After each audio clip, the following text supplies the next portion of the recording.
6:30 p.m. with CINQ on 5. Tonight on 5.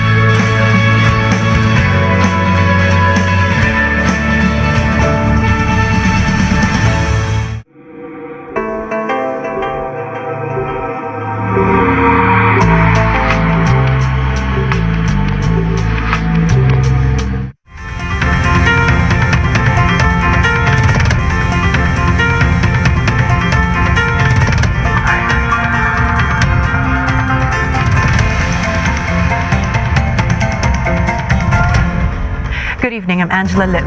The headlines on News 5. Education Minister Ong Ye Kung calls on all of us not to stigmatize each other based on academic ability as the government replaces streaming with subject-based banding. The Home Affairs Ministry says there are no indications of a Singapore connection to recent Malaysia terror at this time. Malaysia is on high alert after the arrest of 9 terror suspects last month. An Ethiopian Airlines plane crashes shortly after takeoff from capital Addis Ababa with 157 people on board. The airline says there are no survivors. And coming up later in the program, a lot of them, they were like thinking, how can you change diapers for so many years? But educators hope to change the perception about what their work really involves.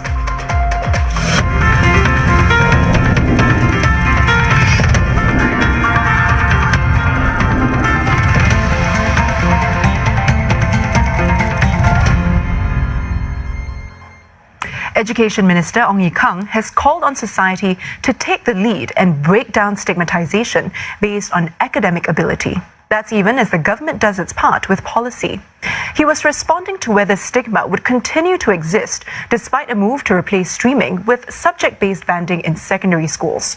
Mr. Ong was speaking on the sidelines of a community event in Sembawang. Old wine in a new bottle? Not quite. Education Minister Ong Ye Kung says that when full subject-based banding is adopted by all secondary schools in 2024, students can take subjects at varying levels from G1 to G3. They will no longer be constrained by the normal or express streams. Using the example of Mary, a fictional student, Mr. Ong shared how under the new system, she would learn subjects like art, music and PE with other students regardless of PSLE scores. In her stronger subjects like English and science, Mary can opt to take these at a higher G3 level.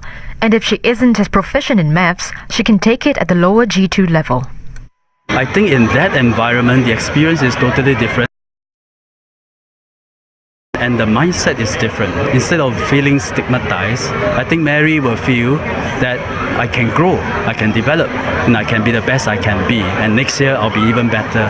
While feedback has been positive, some parents are concerned that differentiated teaching would affect the standard of education, Mr. Ong reviewed. But he clarified that the tried and tested scheme would sharpen instead of limit students' strengths. It worked well in primary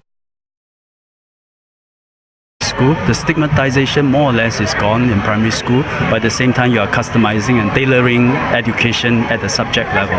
So I believe we're taking a similar approach now in a more complex environment in secondary school, and I think there's no reason why it wouldn't succeed. And in the broader context, it is hoped that this new system would encourage society to break down stigmas. Stigmatization is not a government policy. Stigmatization is a societal response. So society also have a responsibility to now treat every student, recognize that every one of us is different. And the education system is trying to cater to that. I think we make a strong statement against such feelings, such sentiments, and I hope society responds. I do believe we are not helpless in combating this. About 25 schools will pilot full subject-based banding next year. More had wanted to be involved, but Mr. Ong says the number was kept because the ministry wants to get it right the first time. Malaysia is on high alert after the arrest of 9 terror suspects last month. They were detained during an anti-terror swoop in Klang Valley and Sarawak. Now, among the suspects were 6 Egyptians and a Tunisian. The other 2 were Malaysians. Police said the 7 foreigners were deported back to their home countries on Tuesday and have been blacklisted. Members of Ikhwanul Muslimin, a Muslim brotherhood. They had acted as facilitators by providing accommodation, transportation, work, and even purchasing flight tickets for 2 members of an Al-Qaeda terror network in North Africa. Now, investigations also revealed these foreign terrorist fighters were trying to make Malaysia a safe haven as a transit destination and a logistics center for terror operatives. Malaysian authorities say they will continue to work with foreign intelligence agencies to tackle terrorism. Now, the Home Affairs Ministry says there are no indications of a Singapore connection to the recent terror arrests in Malaysia. MHA says the latest arrests are yet another reminder of the transnational nature of the terrorism threat, and that has not gone away with the defeat of ISIS in Syria. The ministry also says they will continue to work with Malaysia to ensure terrorism does not take root in the region. In other news, Ethiopian Airlines says there are no survivors among the 157 people on board flight ET302, which crashed shortly after takeoff from the Ethiopian capital. You're looking at footage from the crash scene.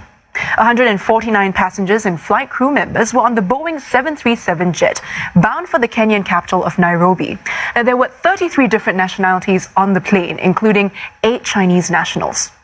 The plane took off at 8:38 a.m. and lost contact 6 minutes later near Bishoftu. It's a town about 60 kilometers southeast of the Ethiopian capital. In a statement, the airline said the group's CEO is at the accident site and confirmed there were no survivors. He added that the pilot of the crash plane had an excellent flying record and that the plane had no known technical problems. The plane in question is a month-old Boeing 737 MAX 8. That's the same model as the Lion Air jet which crashed in October, killing all 189 people on board. Ethiopia's Prime Minister has offered condolences to victims' families. Ethiopian Airlines has also set up an information desk in Nairobi Airport for relatives looking for information. US plane maker Boeing said it was deeply saddened by the death and would provide technical assistance. Earlier, we spoke to Professor Brian O'Dwyer. He's an adjunct professor at Embry-Riddle Aeronautical University, Asia. He told us why he believed the flight crew would have taken lessons from last year's Lion Air crash. First of all, in the Lion Air incident, there